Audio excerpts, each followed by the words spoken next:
एक दिन वह एक व्यापारी को अपने घर खाने पर बुलाता है। उस व्यापारी को उसके सन की मिजाज का पता नहीं था। सनकी लाल ने नौकरों को स्वादिष्ट खाना बनाने के लिए कहा। व्यापारी के आने पर आओ आओ, मेरे घर में तुम्हारा स्वागत है। आपका बंगला बहुत बड़ा और सुंदर है। दोनों सोफे पर बैठकर कई बातें करते हैं। मालिक, खाना तैयार है। चलो पहले खाना खा लेते हैं, उसके बाद मैं तुम्हें अपना पूरा बंगला दिखाऊंगा। खाने की मेज स्वादिष्ट व्यंजनों से भरी थी। नौकर खाना परोसता है।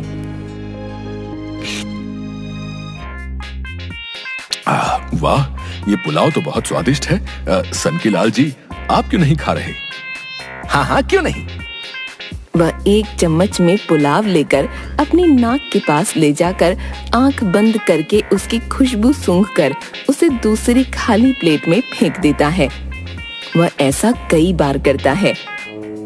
अब ये आप क्या कर रहे हैं? पुलाव खाने की बजाय सूंघ क्यों रहे हैं? जनाब, मेरा पेट तो सूंघकर ही भर जाता है। वह जोर से डकार लेता है और पेट पर हाथ फेरता है। अजीब आदमी है, भला खाने की खुशबू से किसका पेट भरता है? पूरा पुलाव फेंक दिया। पेट पूरा भर गया है, चलो थोड़ा घूम आते हैं।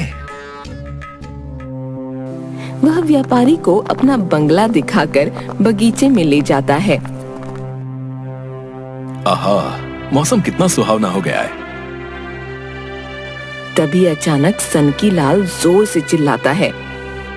अरे कहाँ मर गए सारे, जल्दी आओ। दो नौकर भाग कर आते हैं। इतनी देर क्यों लगा दी आने में? कब से बुला रहा हूँ। मालिक, मैं सफाई कर रहा था। मालिक, मैं रसोई में था। वो देखो उस तितली को, कब से फूलों का रस चूस रही है? जाओ उसे अभी पकड़ कर लाओ। दोनों नौकर एक दूसरे को देखते हैं। अब देख क्या रहे हो, पकड़ो उसे। अगर 5 मिनट में तुम ये तितली नहीं पकड़ पाए तो तुम्हें पूरी रात यहाँ मच्छरों का मेहमान बनकर रहना पड़ेगा, समझ लो। दोनों नौकर तितली के पीछे भागते हैं, पर उसे पकड़ना तो दूर, छू भी नहीं पाते। वह एक फूल से दूसरे फूल पर झट से उड़ जाती। निकम्मो, 5 मिनट पूरे हो गए हैं? तुम दोनों बित्ते भर की तितली नहीं पकड़ पाए। हटो, मैं पकड़ता हूँ, छोड़ो।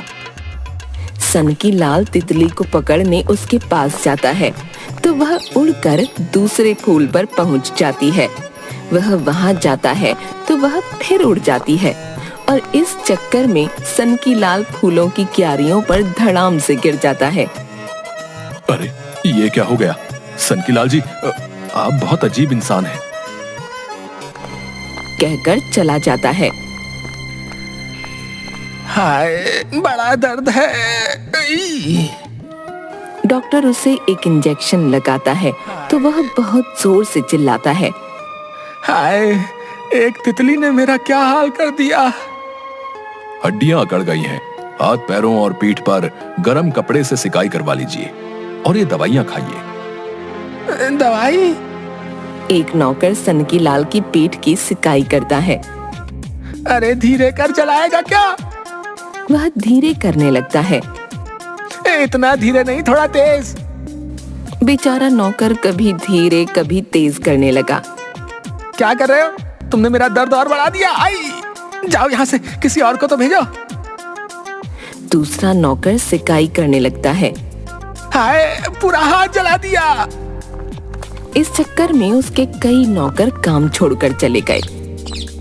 ठीक होने पर वह नए नौकरों को रखने के लिए कई आदमियों का इंटरव्यू लेता है। ये तुम्हारे हाथ को क्या हुआ है? जल गया था, उसी का निशान है। इसका मतलब तुम रसोई का काम नहीं कर सकते, तुम जा सकते हो।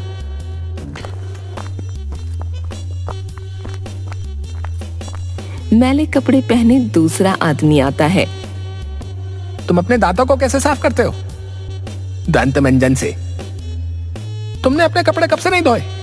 वो सनकी लाल उसे बाहर जाने का इशारा कर देता है। देखा, पगार बढ़ाने के बावजूद कोई ढंग का आदमी नहीं मिल रहा। बाकियों को जाकर कहो कि कल आए। अब मैं थक चुका हूँ। इस तरह तो मालिक किसी को नहीं रख पाएंगे। मैं अकेले कब तक इन्हें झेलूंगा। बाहर जाकर वह सबको कल आने के लिए कहता है।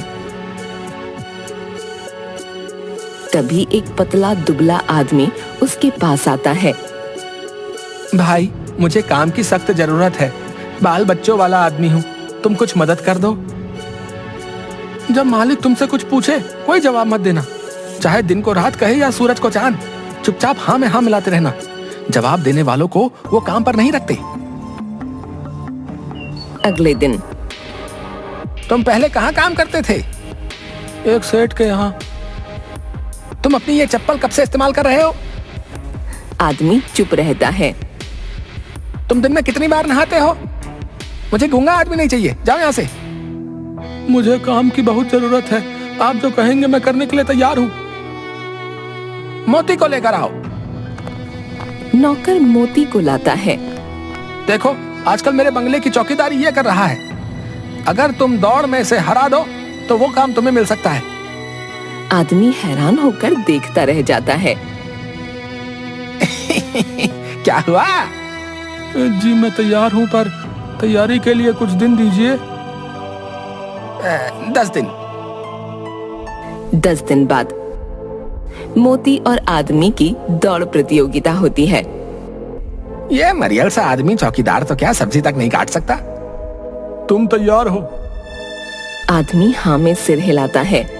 नौकर एक कपड़ा नीचे करता है। मोती और आदमी दोनों दौड़ने लगते हैं। कुत्ता तेजी से दौड़ता है। आदमी कुछ पीछे रह जाता है। वह पेट पकड़कर आगे की ओर झुककर पूरी ताकत से तेज भागने लगता है। दौड़ते हुए कुत्ते से आगे निकलकर कभी दाएं तो कभी बाएं होने लगा, ताकि कुत्ता उससे आगे न निकल सके।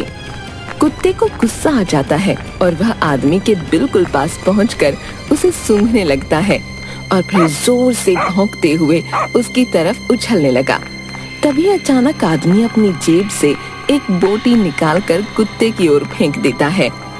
बोटी देखकर कुत्ते के मुंह से लार टपकने लगी और यहाँ वहाँ देखकर पूंछ हिलाते हुए उसे खाने के लिए वहीं बैठ जाता है और आदमी तेज दौड़कर प्रतियोगिता जीत जाता है। ये मोती किसी काम का नहीं। एक मरियल से आदमी को नहीं हरा पाया तो चौकीदारी क्या खाक करेगा। इसे किसी जंगल में छोड़ आओ। कुत्ता सनकी लाल के पास जाकर जोर से भौंकने लगता है। मालिक, मैंने दौड़ में मोती को हरा दिया। तुम धोखे से जीते हो। तुमने मोती को हराया नहीं, बल्कि बोटी फेंककर उस बेचारे को लालच में फंसा दिया। तो मोती की भी गलती है, वो बोटी देखकर सब भूल गया। आप सोचिए, अगर कभी कोई चोर इसे कोई बोटी या कुछ खाने को दे दे तो ये क्या चौकीदारी करेगा। चलो चलो तुम जाओ यहाँ से, बड़े चालाक हो। मालिक को क्या बुद्धू समझा है? मैं क्यों बुद्धू समझूंगा? बुद्धू को बुद्धू नहीं तो और क्या समझोगे? तुम निकलो यहाँ से। आदमी समझ गया कि वह उसे नौकरी नहीं देने वाला। धोखा तो आपने भी किया है। मैंने कौन सा धोखा किया है? आप इंसान और जानवर को एक समान कैसे समझ सकते हैं? दोनों अलग अलग तरह के प्राणी हैं। क्या मोती वो कर पाया जो मैंने किया? तुम्हें काम चाहिए ना, तो मेरे एक सवाल का जवाब ठीक ठीक दो। ये आसमान कितना बड़ा है? आदमी सोचने लगता है। बताओ बताओ। आसमान उत्तर से दक्षिण, पूरब से पश्चिम जितना बड़ा है।